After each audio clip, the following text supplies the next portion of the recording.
Today I listened to a video on YouTube from a woman much younger than myself that was vocalizing exactly what it is to be married to a man who takes you for granted.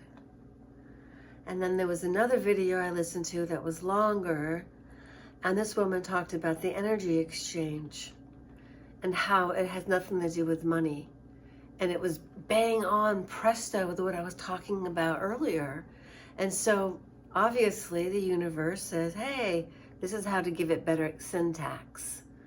So I will link this person who was speaking my language, and she says it so succinctly, and I added it to my playlist. So I have because I have been through narcissistic abuse and escaped, because I'm an adult child of a narcissist, because I've had to reparent myself, I have learned so many tools of the trade. And you can go to my playlists and see what floats your boat.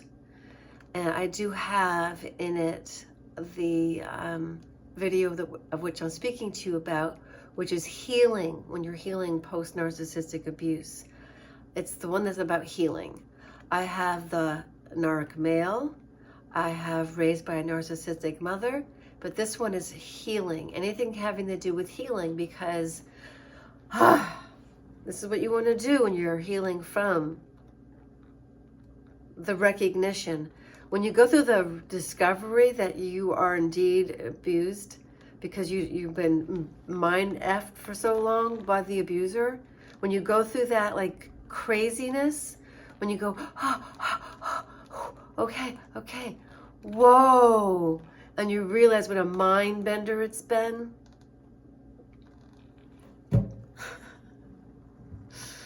You listen to videos like mine and you can't get enough of them, and you need them because it gives you fuel to help you know that there is light at the end of the tunnel, meaning you're going to have to find an escape route. And that you're not crazy. They're going to make you feel crazy.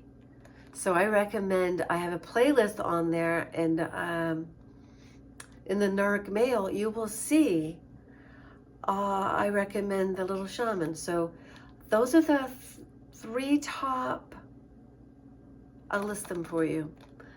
The ones that helped me, which was healing post-narcissistic abuse. Then I have my own, which is Brainstorming, healing sessions. And then there's the Narc Male, and then there's Raised by a Narcissistic Mother. I caution everyone that is reeling, their minds are reeling, the reality is reeling, that yes, this happened to me, and I'm in this situation, to take as many breaks as you possibly can. Do not have emotional overload. Do not get that emotional intoxication. Now, that's not likely to happen when you're escaping from narcissistic abuse and you're still under the same roof as the man who could kill you. It's different for men. The woman can't usually kill you unless you know she has weapons or has a thing for cutlery. But they don't normally just kill you. Unless you know she has lost it in the past. If your girlfriend has the history of losing it and just like winging something at you, yeah, she could kill you. But I'm not a doctor. This is not medical advice. I do not claim to know what's happening in your household. But I would suggest that if he's throwing things and stuff, he could kill you as well.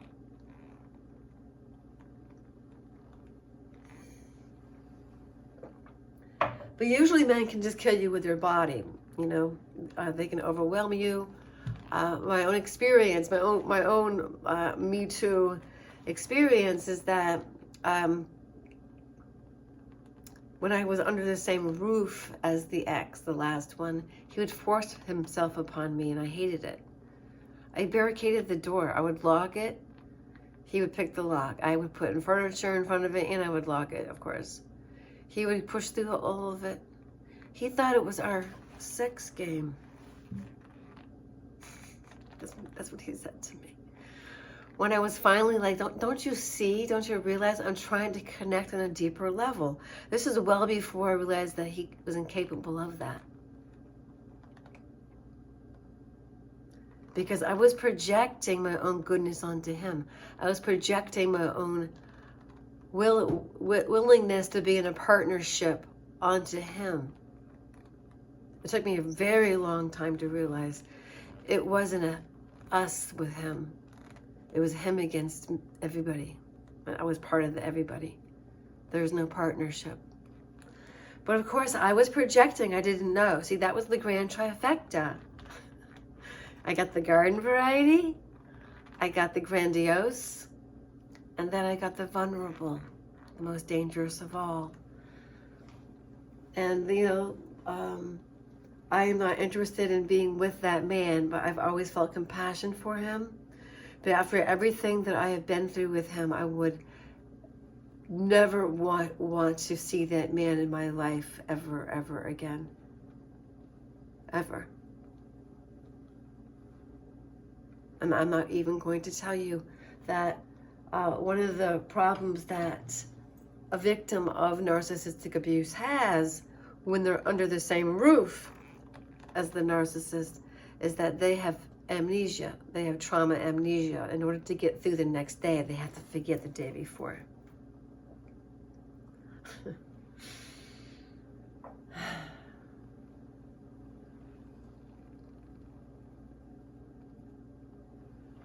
And the brain does this to protect itself. The brain actually changes. There's actually shown CAT scans, if that's the technical term that I'm seeking to find, that it shows the brainwave activity. And when you're under constant stress, your brainwave activity goes back here. I think it's to that reptilian area, because you're in fight and flight all the time. Fight, freeze, fawn. But when you're in the fight and flight mode, you're really adrenalized, and that really puts your IQ down, your creativity down. It's just awful. And it takes away your God spark. So I think that the way to hack the human mind is to subject them to a narcissist, because they will become nothing but mush. You lose your sense of being. Now, I'm going to tell you, truth be known, because I had been with the heavyweight before that, he who shall not be named,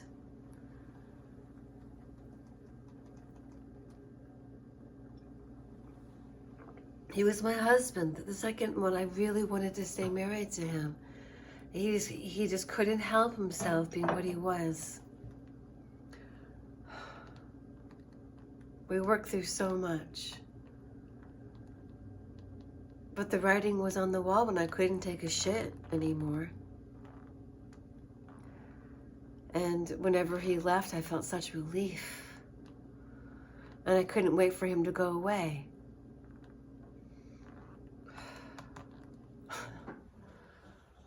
And I started realizing that he placed so many demands on me without delivering himself. And he wouldn't allow me the freedom to make decisions outside of his own.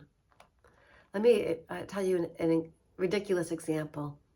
We both did the lawn. We weren't like these couples that spent money for lawn service. We did our own yard.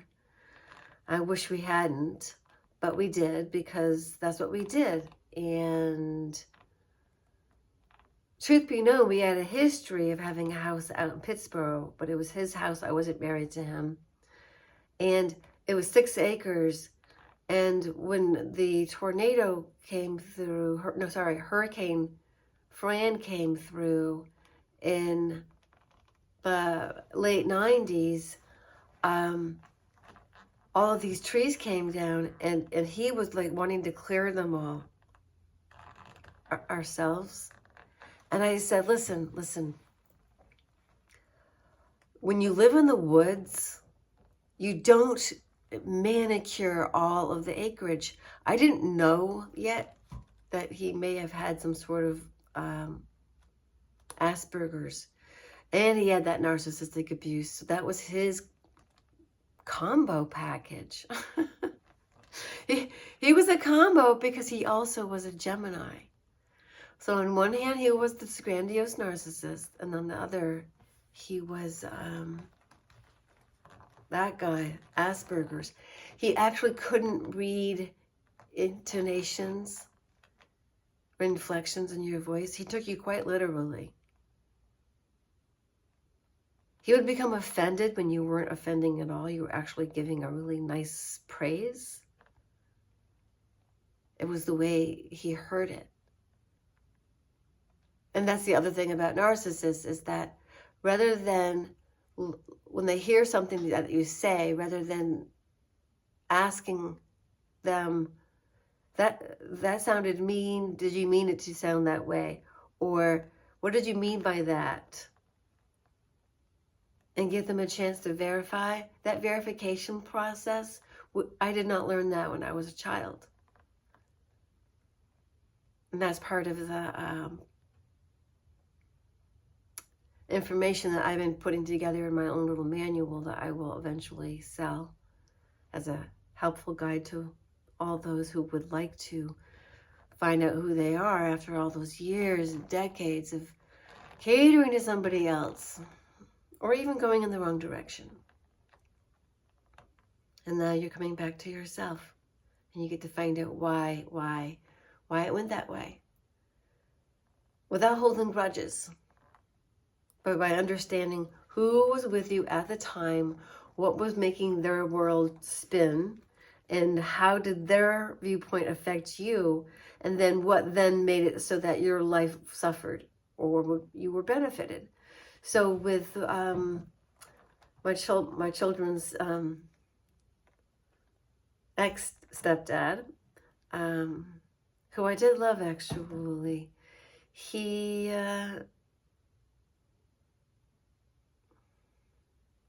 was never going to give up his control of the reign. You know, at the dinner table with the kids, when we were all having a discussion, he once said, "Shut up, Kathleen. I know what you think. I want to hear what the kids have to say."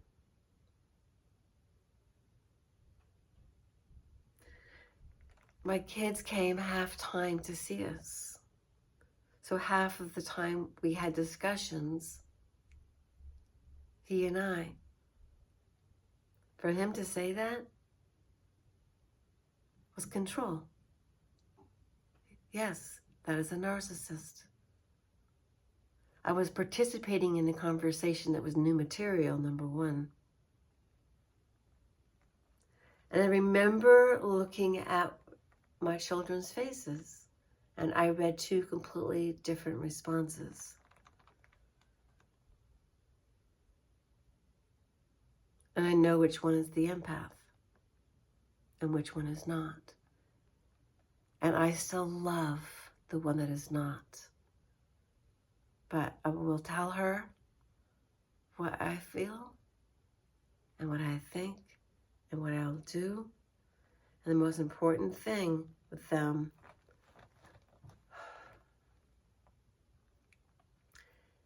is to avoid overreactivity to everything and anything they could possibly say or do. They tend to be feast and famine with their communications with you. Whatever suits them. Relationships on their terms. But I amuse myself as well. Someone once said, "Well, then aren't you a narcissist too?" It's like, well, there's a difference between having a narcissistic trait. There's a difference between that and having pathological narcissism. Totally different game. Having a narcissistic trait, dealing with that personality type is like dealing with a person that graduated from high school. You can reason with them. Dealing with a pathological narcissist is dealing with anything between the age of 3 and 5 in an adult body. Boys in men's clothes. When I was a little girl, some boys, they said to me. Yeah, I have a whole song on it. I don't want to get a copyright strike against my own song. But I learned in my own life that men could just have sex with you as well. This is switching subject, moving on. Men can just have sex with you, whereas a woman bonds. A woman bonds. I bond. Then I make bad decisions. So that's why I think the whole sexual revolution, as well as the hookup generation thing, is bad for women. Really, it's a war against us because it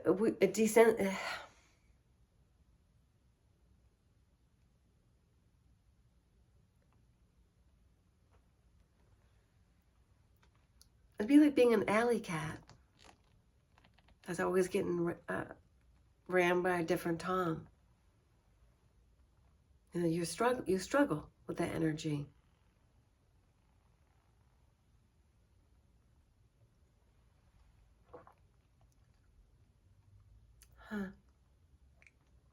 And the reason why I'm taking time to pause is because this is an important thing to take a look at. You know, everybody knows that person in their life who just was very promiscuous. But they acted as if it was really cool and that they were enjoying themselves. And that, oh, they were on their period, so they did anal.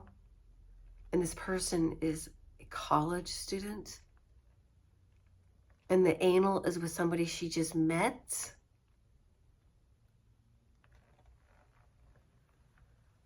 I mean, they knew what we were, and that's what I learned. There's the haves and the want tos. And us girls, the wanna haves, we're considered easy. And she proved the point. Or what I mean is, she was an example, and it re-emphasized that she was easy. I have a whole story about this. Leaving Block Island in a charter airplane with Brenda, Julie, Karina, and myself.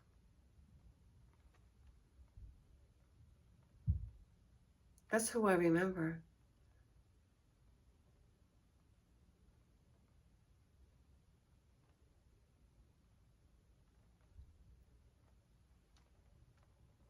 Because in the plane, I was in the front with the pilot, and Karine and Julie and Brenda were all slumped together asleep. And I was too stoked. Now, Karine had taken pilot lessons, and so this was no big deal to her. And Julie's father flew commercially and also had his own private airplane, and Julie herself worked in the airline industry subsequently, but not at this point in time. But anyway, and I don't know about Brenda. Was she even there anyway? If she were there, I don't remember anything about her watermelon knees. She had big fat knees. Anyway, they were all completely asleep, like, and we were on our way from Block Island to Sanford, Connecticut. No, Stanford. Sanford or Sanford?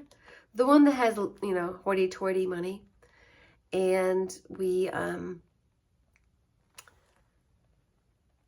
chartered the airplane. It was like, it wasn't trains, planes, and automobiles, but it felt like it to me in my head. Because I couldn't believe these girls that I was with, that are my friends, because I hadn't seen them. They had maintained contact with each other from when we graduated until that summer. So they had a whole entire year and a half that I hadn't seen them. They had been together quite frequently. So we didn't pick up where we left off. I came running up to catch up to where they were at, you know? And it was some fast times on Block Island High, I tell you. Fast times. So they're all asleep and I'm looking around, and then we land, and then we go to this backyard party, and they're all in mini skirts and stuff. And I'm wearing athletic wear because I thought this was a backyard party. Indeed it was. And I had to play volleyball with these really cool white kids. And those guys all hung out in the kitchen talking with their miniskirts and drinking. And then later, we know what happened to my friend. Well, that's all from awful now. Is it nighttime? Yes. Thank goodness. I'm drinking wine. I'm in the kitchen. I lost track of time just then, going back into memory lane. You have no idea how many stories I have to tell you. Living with that guy in Virginia isn't the first time I woke up to drunks in the house. We rented a house on Block Island. The girls were upstairs with 2 bedrooms and 1 bathroom. 1 kitchen for everybody, and downstairs there was the same deal, but I think there was a master bathroom, and then there was, anyway, it was a cluster, F-U-C-K, down there with all these guys fucking girls on the rug in the living room that everybody comes in and out of. I couldn't hang. I didn't last there very long. And then I had to hightail it to Keene. Yeah, this is all in the preface. And I was traumatized even before I got there. All right, more later. I love you lots. Find something in your life to enjoy and enjoy it, okay? Mwah.